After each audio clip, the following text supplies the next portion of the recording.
All right, after the poles were set, I've been working on the girders and the framing and stuff, so it's been going really good since the poles were really close to where the design was. I've been able to just go to the computer and look at the length of the board on the computer and cut it and then take it to the building without even having to measure the building, and everything's been working out pretty good. So I'll walk you around here, show you where I'm at, and then we'll get the rest of the girders up and explain to you how I've been doing that. All right, so first thing I did after got all the holes backfilled and trued in, I went around and just marked on every pole. I marked a line that represents grade. So off the design, I knew where grade was at. So every pole has been marked. I used the laser transit and grade rod to do that, of course. And then after I did that, I really didn't have to use the laser transit much anymore. After I got that marked, 12 feet up from that grade line is basically where the truss sits. So I went through all these posts, took that center board out, cut it to length to make it exactly 12 feet from grade, and then put that back in and nailed it in. I used about 8 pole barn nails. I've been using 30D ring shank nails for putting that board back in and all the girders. So once I got all those level, front and back of the building, some of these aren't truss bearing columns, so I just cut the temporary nails out and then nailed in the filler board all the way up, because that one's not going to support a truss. I'm going to have to put a stub post in the middle of that header, and then some of them do, so you can see which ones do and which ones don't support a truss. So after I got those cut to height, I started with the top row of girders, and basically at the top of that truss board, the top girder goes just to that. So I was able to use that for the height, except for the end I had to measure off. So I just clamped on the tape at grade level, and then I measured up, and exactly 12 feet is the top of that board on the end. And then started at the header. I've been working on the headers, so the concrete's going to be 1.5 inches above grade. So 1.5 inches above that line is where the concrete's going to be at. So 10 feet exactly above the concrete is the bottom of this header. So that's 10 foot, 1.5 inches to the bottom of this header. And I'm going to have to use this is a 12-foot span with 36 wide truss. I've got to use 4 2x12s to support that structure. So my original design only had 2, and I got to researching, and that was going to be a big mistake. So actually the tables only go up to 3. 3 is good for a 10-foot span on a 36 wide barn. They don't have anything on the table for 36 at a 12-foot span, so I figured 4 would be plenty. So I'm gonna have 4 of those, and that's what's on the trailer over there. Nailing these headers on, since they're low bearing, I put a ton of nails in them. I'm not sure exactly how many you're supposed to use, but hoping that should be plenty. And then the girder, since I'm going to have 2 headers on top of each other here, I put a ledger board in on the side of the post for the girder board. That one's 12 foot from grade. All right, guys. So I'll get to working and update you guys as I go.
So this is the stub post I'm putting inside the headers, and all I did was I cut this middle piece to length, so it goes into the top of the header, sits on the bottom of the header, and then the top of this is the level of the truss.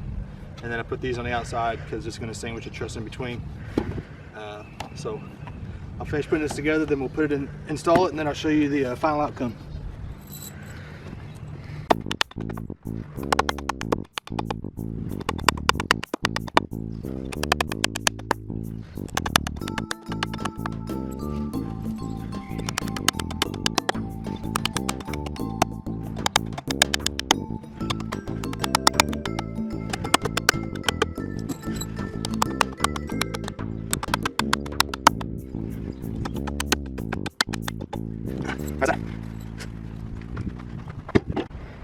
Alright, so since I'm putting this stub post on a header, I got to make sure it's directly across from the pole, from the other pole that the same truss is on. So I clamped this tape on the column. I clamped it on 1 foot on the outside edge because it's easier to clamp it on exactly 1 foot. And I'm going to take this down there, and then I'm going to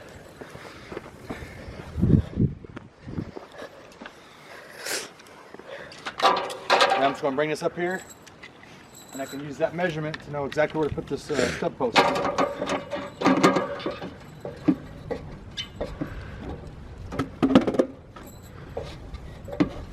Alright, so I'm going to mark this pole exactly 23, 7.5 inches. It's on 24 because remember I clamped it on a foot down there just to make it easy. So 23, 7.5 inches. And then 1, 2, 3, 4.5 feet.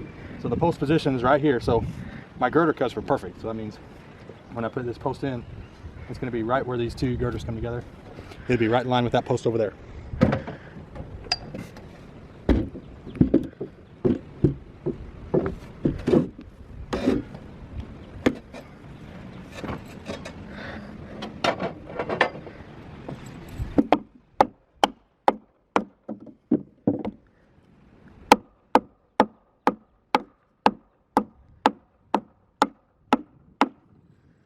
All right, it's bottomed out.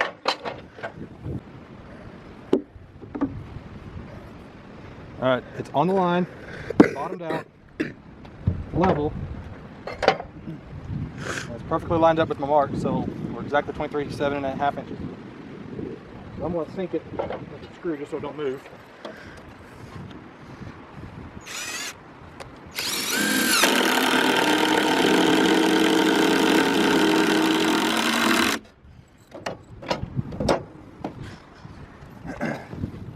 And then this string I just strung across the top of the trusses, and I can see that the truss pad will be just right with the rest of the columns.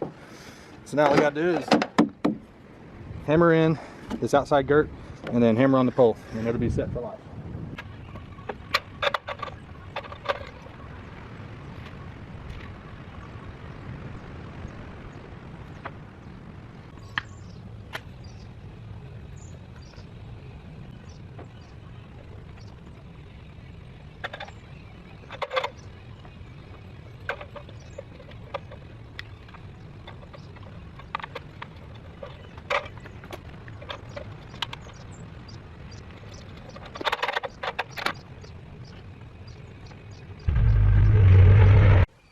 Okay, so we're coming along pretty good on the framing.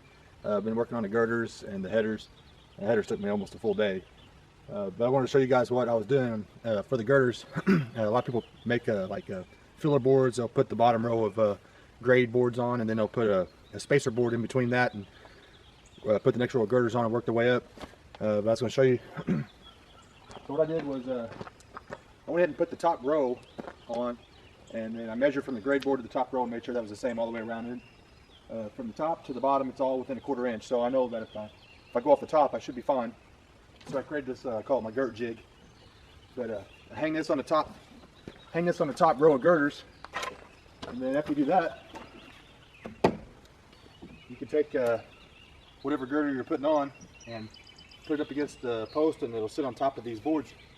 So this this is the level of each row, at least the 4 below the top and bottom. So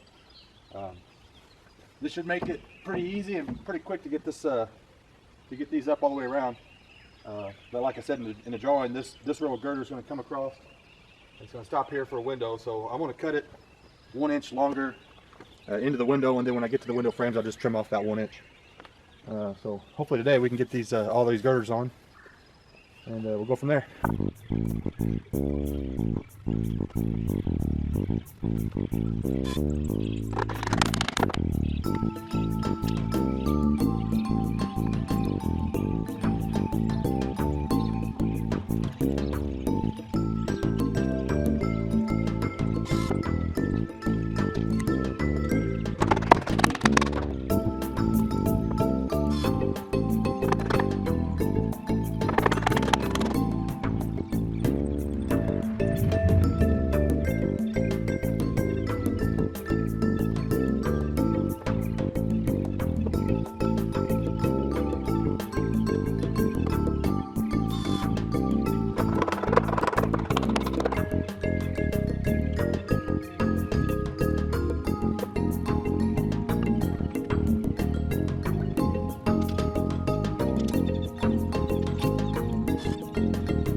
All right, we got all the girders on. These jigs that we use, they worked out pretty good. Just set those up there and put the girder on the block and went around the building. We got around pretty quick. Everything was cut by the drawing and then brought to the building, and it fit. So that must mean that this building is pretty close to the design. So after we got all the girders on, the headers on, I went ahead and measured. We put a nail right here, 1 inch in at grade, and then the same thing down there on the other pole, and we measured up to the top girder, and we made sure that this wall was square. And once we confirmed that, we put the corner braces on. Used one there, two over there in that corner, two in that corner, and then one over there. So the front wall is not going to have any corner braces. I might put one up here, but I'm pretty sure the headers are going to hold this wall pretty square this way. So that's where we're at. This week I'm going to pull all the trusses sitting over there. I'm going to pull those in here and build up 4 boxes. So basically 2 trusses with the purlins in between on the ground, and then when the crane gets here in a couple weeks, we're just going to lift up 2 at a time and place it on top. So I'm going to go ahead and put this video up, and then we'll do the trusses in a separate video, and we'll show you how that goes. So it's coming along pretty good.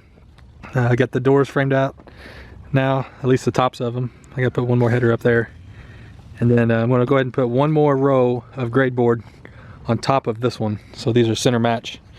So these are, you can put one on top and it'll it'll hold the concrete, it'll seal it in pretty good since it's got that center match design. All right, so hope you guys enjoyed it. Next video we'll be putting the trusses on, and then it should really look final for the framing. And I'll see you guys then.